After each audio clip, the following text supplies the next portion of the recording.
Esta leitura nos fala algo sobre quem é o nosso Deus.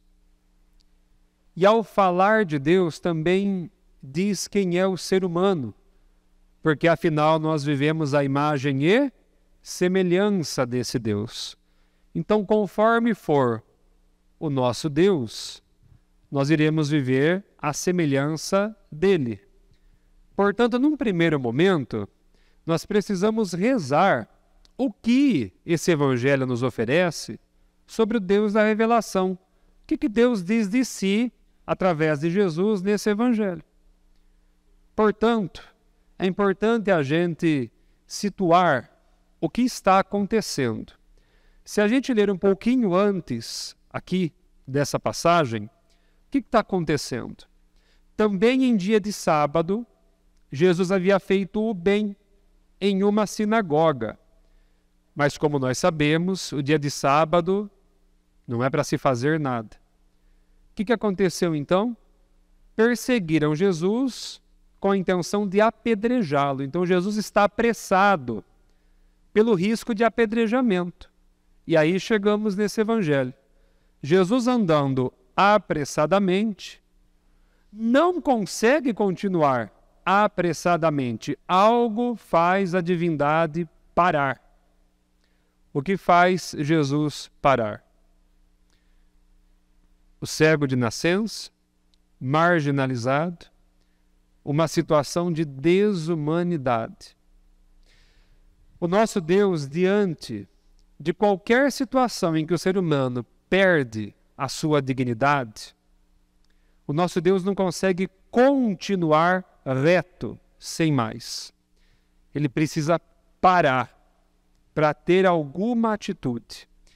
Quando isso acontece, qual é o sentimento deste Deus? E como é que Deus se revela? Se revela absolutamente compassivo, porque sente compaixão. Esse é o nosso Deus. Inclusive, em várias outras passagens do Evangelho, fica muito clara esse sentimento forte de Jesus que o faz parar e tomar atitudes. Compaixão. Esse é o nosso Deus. Ele não consegue continuar, ele tem que parar e reerguer aquele que estava caído, devolver a dignidade àquele que passou por desumanidade.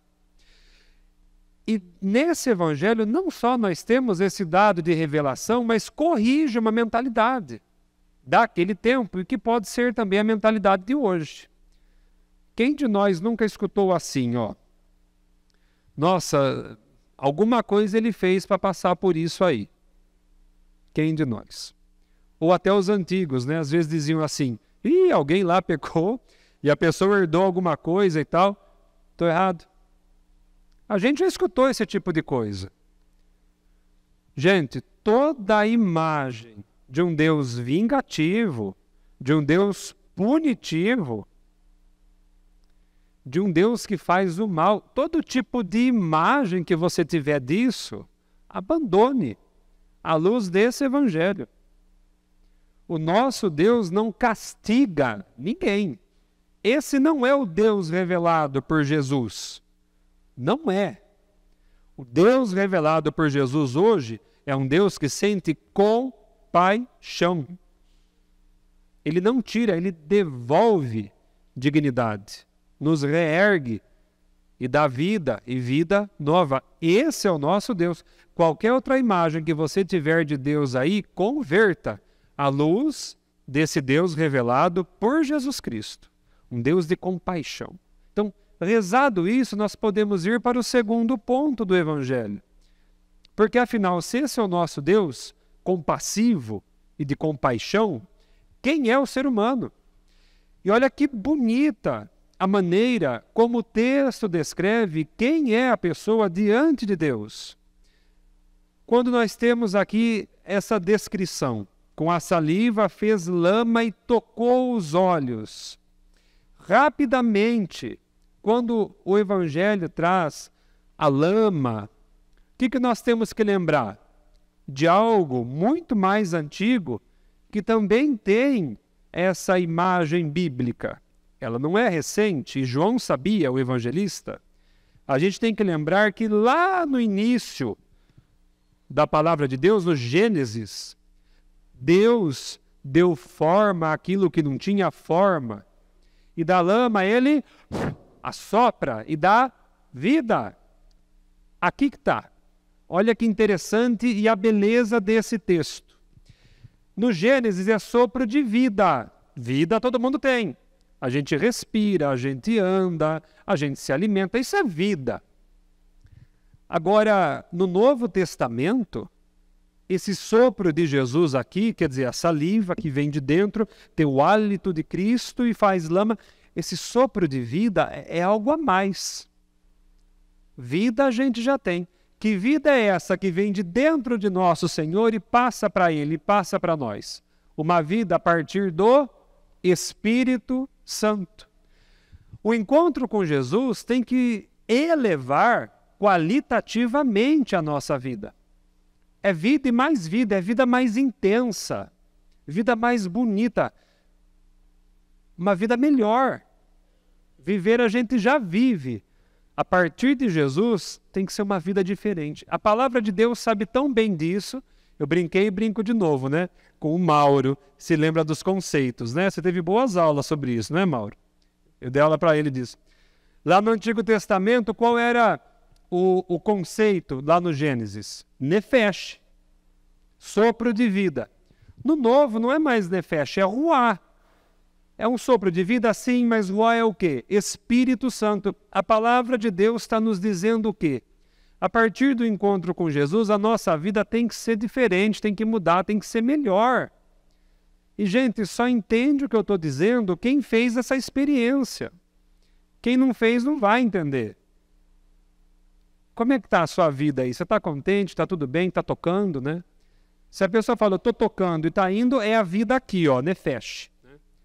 Agora, se a pessoa fala, não, eu estou tentando ajudar um pouco a construção do reino de Deus, estou me envolvendo com oração, com trabalho, aí é Ruá. Aí é vida qualitativamente nova e melhor.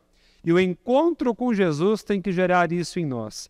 E como é que o texto descreve isso? Quando os olhos do cego se abrem. E ele começa a ver o mundo de forma diferente. Se antes ele enxergava assim, né?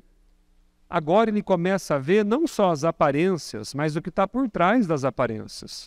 O que está por trás das aparências? Deus agindo em toda parte, em toda pessoa, sendo no que é bom, sendo no que é ruim. No que é bom é porque a gente está ajudando, diz sim. No que é ruim é quando a gente diz não. Mas não quer dizer que Deus parou de agir.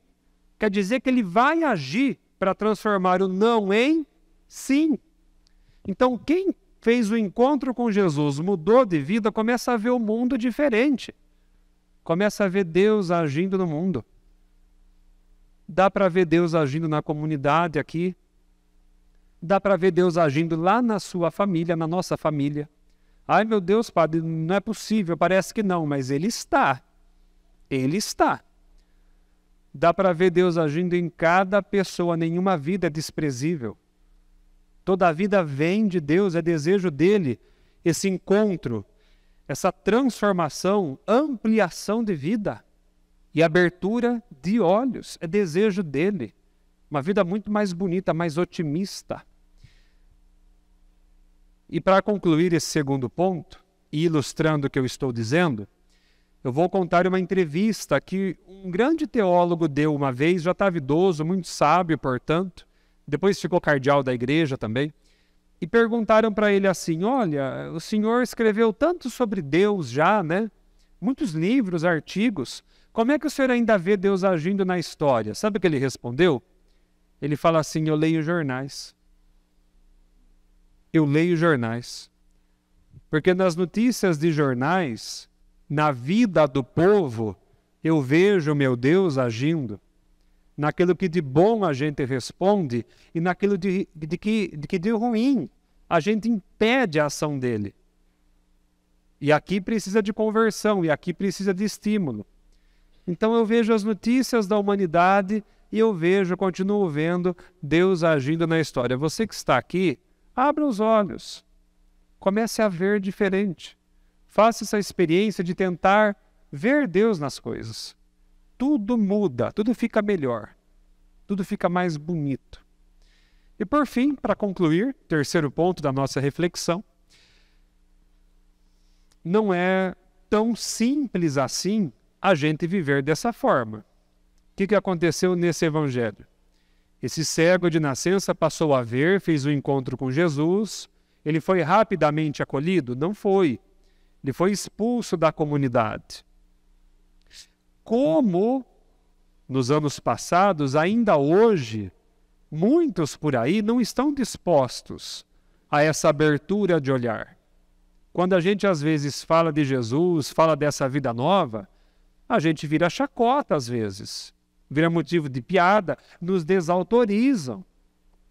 Papa Bento XVI já dizia isso, ele dizia assim, o martírio moderno não é o da morte do corpo, é o da chacota, o da piada.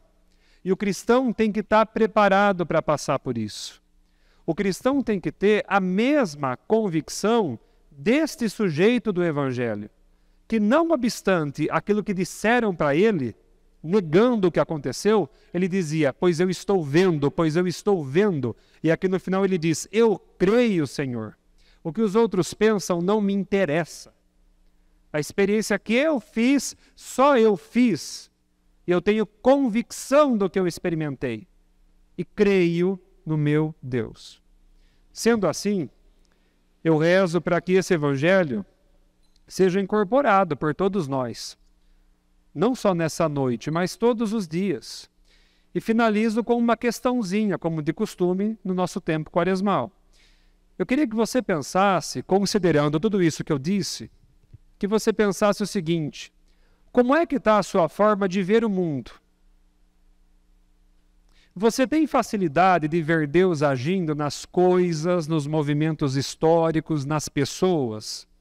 Ah, eu não tenho, padre. Então reze isso.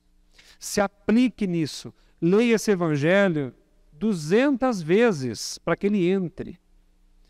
Como é que está a sua forma de ver o mundo? Que Deus te abençoe para que você veja a ação dele em toda parte. Isso renova a vida. Mas só vai entender do que eu estou falando aquele que fizer a experiência. Faça você a sua. Louvado seja o nosso Senhor Jesus Cristo.